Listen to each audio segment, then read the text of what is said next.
Veamos la cuarta iglesia, la iglesia de Tiatira, el mensaje que nuestro Señor Jesucristo manda a esta iglesia. Esta iglesia era una iglesia muy espiritual.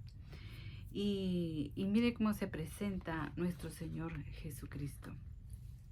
Escribe al ángel de la iglesia en Tiatira: el Hijo de Dios, el que tiene ojos como llama de fuego y pies semejante al bronce bruñido, dice esto. Él se presenta como el Cristo glorificado.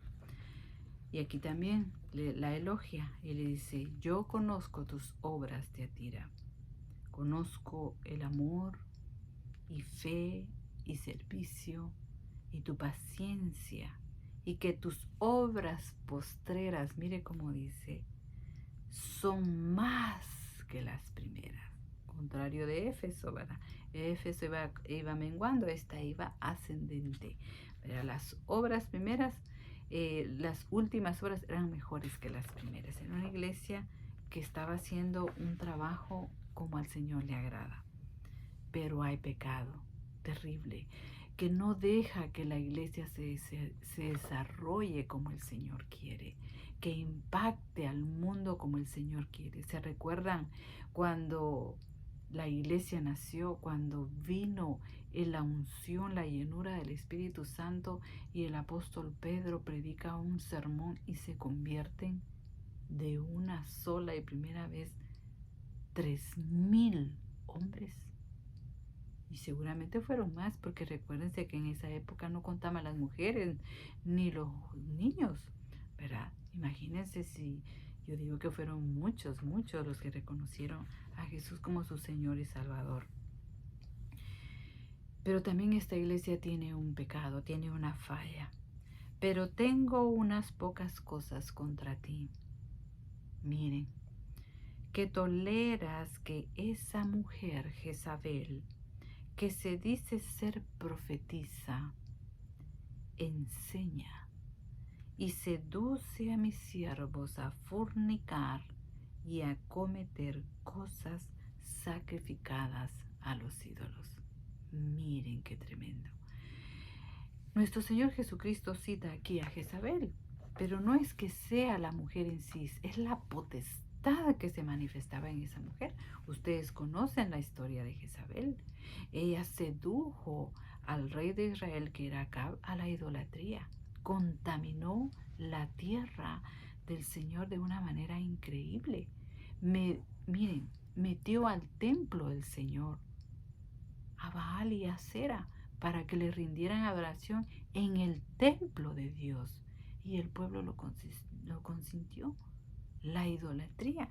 Y muchas veces, y es una potestad terrible, seductora como lo era Jezabel, para meter esas cosas.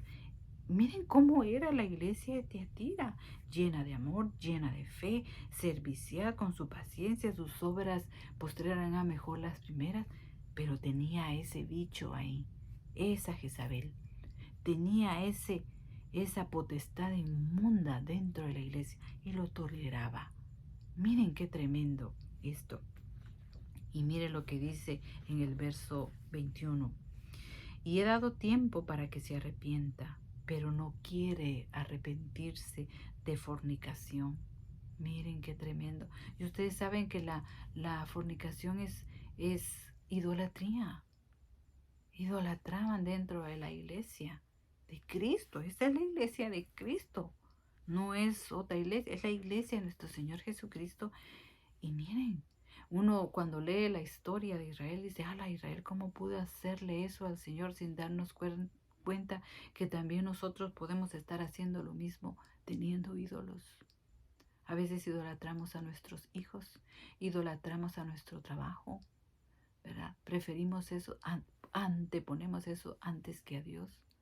Y dejamos que la iglesia se corrompa de esa manera, cuando en primer lugar lo merece nuestro Señor Jesucristo por sobre todas las cosas, aún por sobre ti mismo, por sobre tu cansancio, por todo.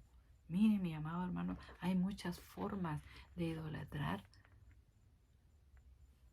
Si prefiere ver un partido de fútbol y dejar de ir a la iglesia, es idolatría. Si prefiere ver su telenovela antes de ir a la iglesia, es idolatría, mi amado hermano. Hoy hay tantas cosas, el internet entretiene tanto que se pasa el tiempo. Ay, se me fue la hora de la iglesia, ya no voy. ¿Por qué? Porque estaba viendo el teléfono. No, mis amados hermanos, hay una idolatría, hay una Jezabel, hay una potestad de Jezabel que está seduciendo nuestros sentidos de carnales, por decir así, para que ya no seamos más espirituales, sino que nos volvamos carnales, ¿verdad? Adoradores de ídolos. No, mis amados hermanos, tenemos que tener mucho cuidado.